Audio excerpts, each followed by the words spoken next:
Explanation. Today he released the latest figures, revealing 541 people committed suicide in the past year. Tom McRae spoke to one family who say removing the stigma around depression is the key to bringing the rate down. It has been a long walk back for John White. For years he has suffered from depression. About 2 years after I was first diagnosed, I attempted suicide, and that really has to be the low. This is the White family farm just north of New Plymouth, where he has worked day in and day out. I feel at times I'm being a burden to my family, and I feel at times they are suffering through my illness.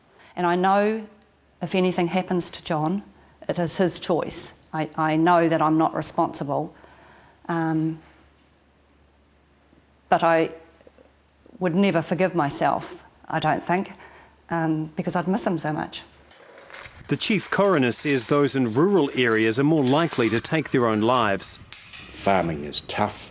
You're at the whims of nature, of markets. You have no control over it, and it's hard, demanding work in isolation. He says New Zealand has one of the highest suicide rates in the world.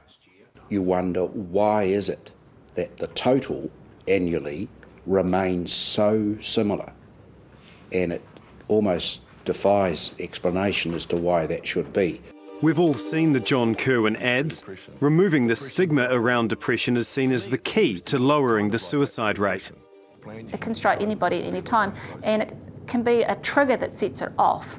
But for some reason in society, there seems to be quite a strong stigma around it. Fiona Szpetnar-Perez knows all about that.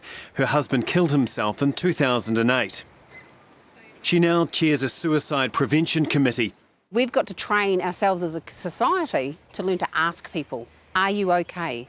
Are you feeling all right? Do you feel suicidal?